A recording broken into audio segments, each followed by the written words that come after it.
Oh, it's incredibly painful. It's turning out to be a pretty bad weekend so far. I mean, anything can happen here. I think, yeah. I don't know. I have no clue about tomorrow. It's going to be very hard from where I am. So definitely a weekend to forget. Can you imagine Lewis Hamilton, 7 times world champion, apologizing to his team after being out in Q1? What is happening in Ferrari that has led the British to qualify his own performance as unacceptable?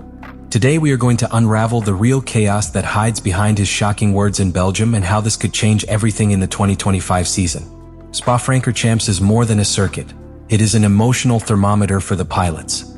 A cathedral of motor racing with mythical curves such as Eau Rouge, Blanchiment, or the Stop Bus, which rewards millimeter precision and punish the smallest excess of ambition. It is here, in this scenario loaded with history and reverence, where Lewis Hamilton, 7 times world champion, lived one of the most humiliating episodes of his illustrious career. Being eliminated in Q1 is not something that is associated with your name, much less in a layout where you have already triumphed 5 times and whom you know as the palm of your hand. But this time, the collapse was as unexpected as it is blunt. His best lap, the one that should assure the pass to the Q2, was invalidated to exceed the track limits in the Rydillen curve. An error that not only took it out of the session, but exposed the fragility of its current relationship with the SF25 car. The frustration was visible. When he got out of the car, it was not the classic serene Hamilton calculator which appeared before the media. It was a dejected Lewis with a lost look, which could barely believe what had just happened. He said bluntly, "I have to apologize to my team because it is simply unacceptable to be out in both Q1. It is a very, very poor performance on my part." These words resonated beyond paddock. It was the first time in his career that was eliminated in the first classification round 2 days in a row in the sprint, a statistic that had never associated with his name. And it was not only about being out, it was how.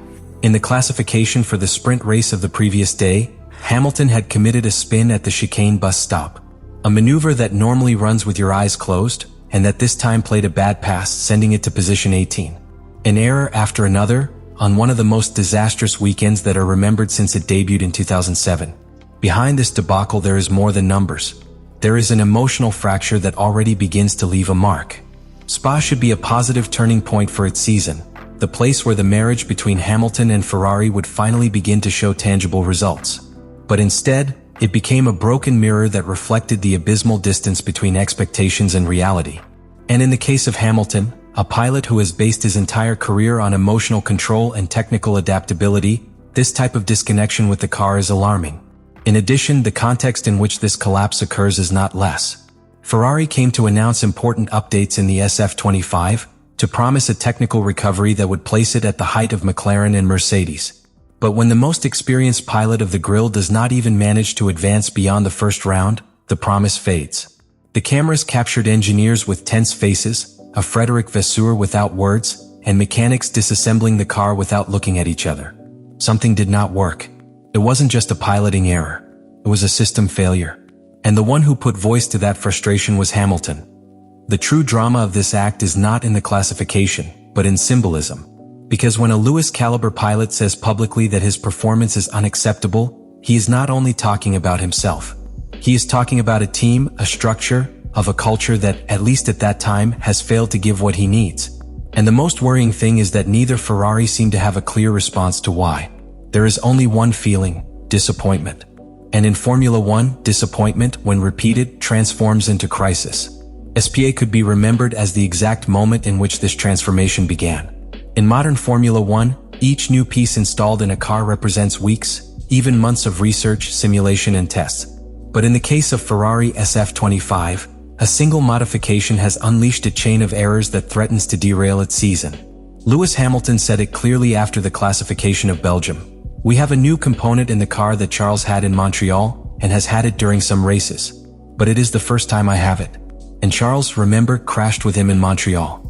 And I had the same experience in my first race with him yesterday." That testimony is not a simple coincidence. It is an implicit accusation towards Ferrari's technical development process. The fact that both Leclerc and Hamilton have lost control of the car in similar circumstances suggests that this component, whose specific nature Ferrari has not wanted to reveal publicly, has a structural defect, or at least, a sensitivity that has not been correctly calibrated for all driving styles. The failure is clearly manifested. Sudden blockade of the rear brakes when entering curve, a situation that completely destabilizes the balance of the car. In Spa, with its technical profile of linked curves and height changes, any unbalance in the rear becomes a sentence.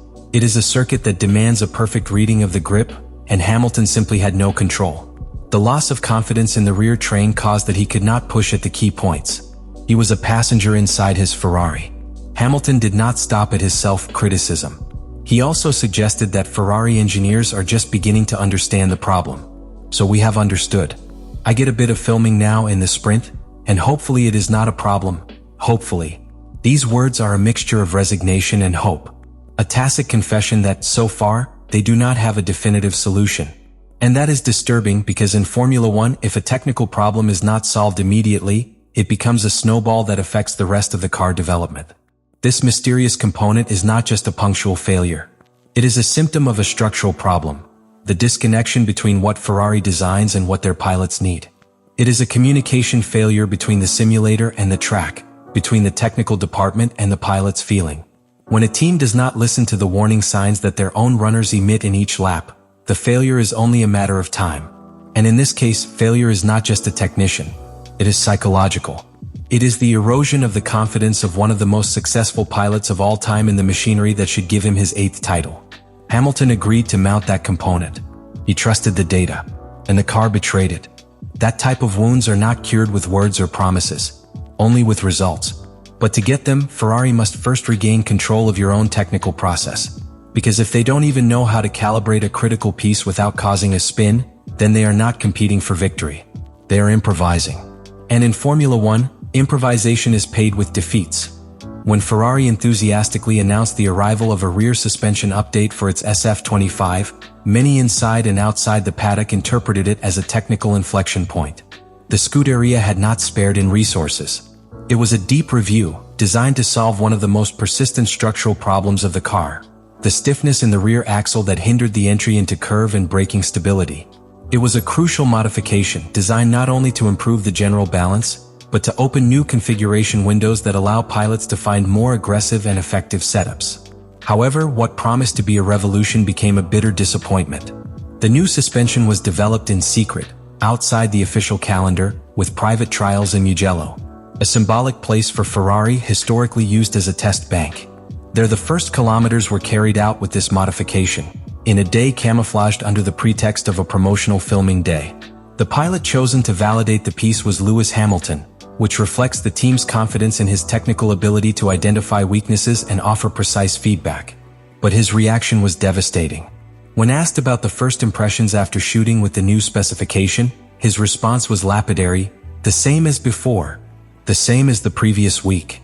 That phrase encapsulates the disenchantment of an entire project, which should mark a before and after turned out to be indistinguishable from the past. There was no perceptible improvement, neither in the feeling of piloting, nor in telemetry, nor in the times by return. Technically, the change did not alter at all the dynamic behavior of SF25. Moreover, for Hamilton it was a waste of time. In an environment where every hour of test is gold, waste resources in an ineffective solution is something that a top-level team cannot be allowed. The British pilot had deposited great hopes in that evolution, not only because he needed him to approach McLaren and Mercedes, but because he represented Ferrari's commitment to his project. In summary, what should be a progress proof became a demonstration of stagnation. Ferrari promised a step forward. What he delivered was a walk in circles. And in a season where McLaren and Mercedes do not stop evolving, staying still is the same as going back. This suspension, which was born to revolutionize the car, has ended as a symbol of a frustration that does not cease. What lived in the Belgium Grand Prix is not a simple unfortunate episode for Lewis Hamilton. It is a point of narrative inflection within a story that promised greatness and that, for now, is trapped in the limbo of frustration. The alliance between Hamilton and Ferrari began as an act of faith, an attempt to merge the experience of a living legend with the legacy of the most iconic team of Formula One. It was a commitment to mutual redemption. Ferrari sought to return to the throne that he has not stepped on for more than a decade. Hamilton write a last glorious chapter before closing an immortal race. But Spa revealed with a brutal rawness how far both are to fulfill that promise. The most alarming was not the spinning, nor the cancelled time, not even the fact of being out in Q1. The truly disturbing was nonverbal language, the lack of answers, the empty look of the pilot, the uncomfortable silence of the wall, the visible bewilderment among mechanics. In a sport where every thousandth imports, the loss of strategic direction is a slow but irreversible poison. And Ferrari seems to have lost the technical north. Not that they don't work. They do not advance. Not that they don't listen. They do not understand what the car asks. And if that does not change, no matter how many updates are introduced or how many promises are made in the press conferences, Hamilton, meanwhile, has already shown that it still has the speed. In pure classification, when the car allows it, it is still able to get 10th impossible as it did in China. His talent has not diminished. His hunger for victory either.